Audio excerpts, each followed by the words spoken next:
DSA Sunny Side Up is a really cute and well designed set that comes at a pretty reasonable price. I think that the font and mods in the base kit match the cute theme that the set is going for. It might have been nice to have simple icon mods, but I definitely think that this is better than having text mods, which might look too formal. The Continental Breckie is a pretty big novelties kit for $40, though I don't think that this kit is super necessary to buy since the base kit already offers a lot of novelties. The side plate kit is kind of interesting because usually Spacebar kits and Numpad kits are split up. I think that the yellow 5 key is a nice touch which makes the Numpad look like an egg. It would have been nice to have different red spacebar sizes as well, rather than just having different yellow spacebar sizes.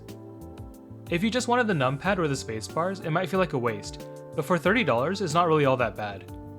There aren't too many kits, so it might be lacking for some people who need special keys and less common layouts. But if you're looking for a yellow colored set, or a breakfast themed set, I think that this is a really good option. This set was inspired by the cover art of one of the BTS albums, but is also just a really nice gradient set in general. ePBT Dreamscape is made of PBT, which is always a plus in my book, though I did see some concerns about the colors not turning out to be as vibrant as the renders. The set has support for 40s and ortho keyboards, as well as different kits for NorDe and French ISO, which is really nice for people who need those keys. There's also a Hangul Alphas kit for $25, which I think is appropriate due to the inspiration, and is great for those who like the aesthetic or want to have Hangul sublegends. There's also a pretty big novelties kit that will allow you to customize your keycap set further. While I do like some of the designs, there are a couple that I thought were kind of mediocre. However, the novelties kit goes for $25, which is a really nice price and pretty cheap when you compare it to some of the other sets. There are also a few desk mats and a coiled cable that are being sold on the group buy. I didn't end up picking up any of the desk mats because I personally don't like using light colored desk mats due to how easily they stain. I also think that some of the desk mats are a little too noisy. All of them show interesting ideas, but if they simplified it a bit and made it less cluttered, I think it would have looked better. The cable looks nice as well, and I was really interested in picking it up until I saw the orientation of the connectors. I personally would have preferred the aviator connector pointed in the opposite direction of the USB-C head, or pointed straight. You can probably manipulate the cable to do so, but I don't know if it'll have an effect on the coils. Overall, I think it's a really nice set at a good price, and I highly recommend this set. I really want to buy this set, but due to some of the prices of the kits, I've been really hesitant to do so. $130 for the base kit isn't the highest price I've seen for a GMK base kit, but I do wish that it could have been cheaper. I wanted to pick up the alternate alphas as well, but the $73 price tag is pretty high. The desk mats offered in this group buy are much better compared to the initial designs, which is great because the designer took user feedback and improved on them. I think that the Acero Foundry Artisan is kind of mediocre.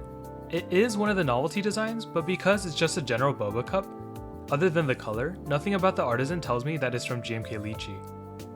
I'm a huge fan of the colors, and I really want to buy the set to match with the keyboard I have coming in the future. However, due to the prices, I haven't pulled the trigger yet on this set, because there's so many nice sets that are currently running right now.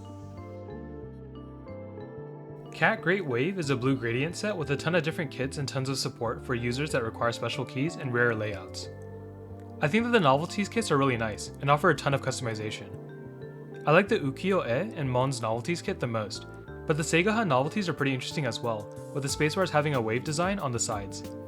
There are also 6 different desk mats and 2 metal artisans being sold along with this set.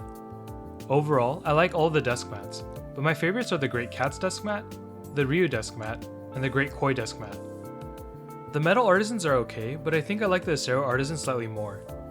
It's not super unique, as we've seen a ton of sets with Koi designs, but I prefer over the Thok artisan. I think that the Thok artisan looks very interesting, but it's just not my style. I do wish though that there was more color to this set, and there wasn't so many white keys. I think that this tends to be the major weakness for gradient sets, and it can be a tough balancing act of knowing how to divide up the keys for the gradient.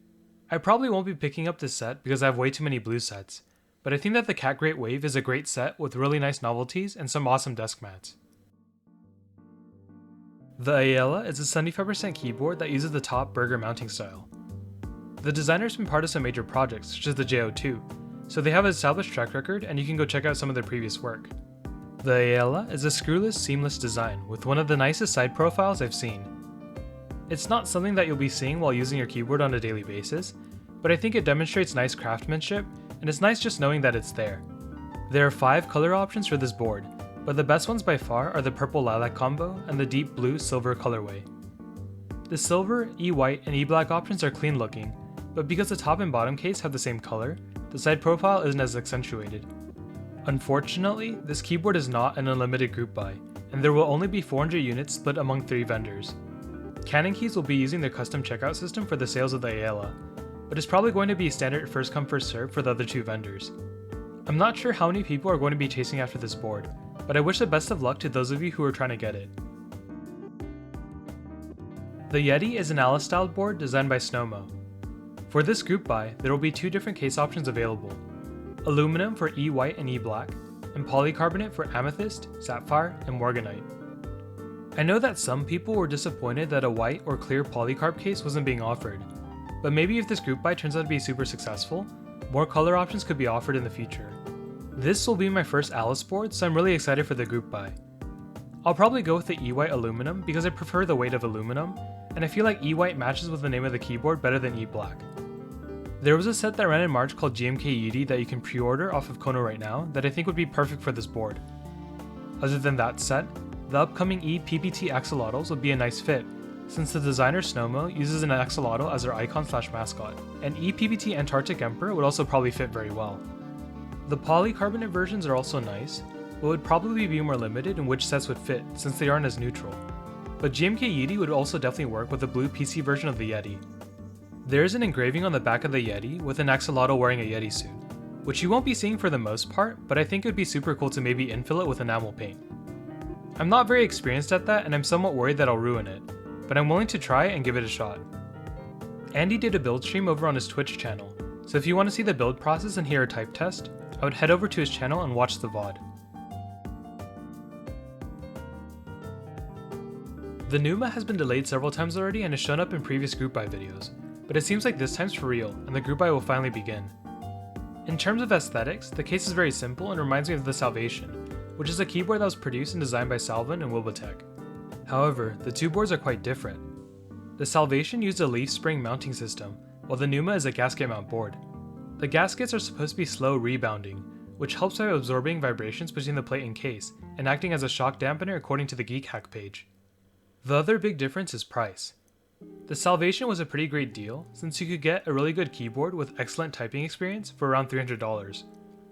The Pneuma will cost 430 euros, which is around 510 USD. There's also a stainless steel edition that will come at 540 euros, which is around 641 USD. This means that the Pneuma will be quite pricey and should be considered a premium board due to its premium pricing. According to the designer, the reason behind the high price is due to several factors. It's explained more in depth in the interest check, and I do recommend that you read over it if you're interested in the board. There are sound tests linked in the IC page and the website created for the keyboard, so if you're interested in buying the Pneuma, I would also go and take a listen. I know that there are people who feel like sound tests aren't good because they can be very inaccurate and inconsistent, because it depends on a variety of factors. While I do agree with this point, I do think that they give a general idea of how your keyboard could sound if you build it in the configuration that is listed in the video. I personally think that having more information and media out there is better for the consumer to make an informed decision before deciding to drop hundreds of dollars on a product. I probably won't be buying this keyboard mainly because of the price and I don't prefer the 60% layout, but I am interested in finding out more about the slow rebounding gaskets and whether they actually make a difference or if it's more of a marketing tool.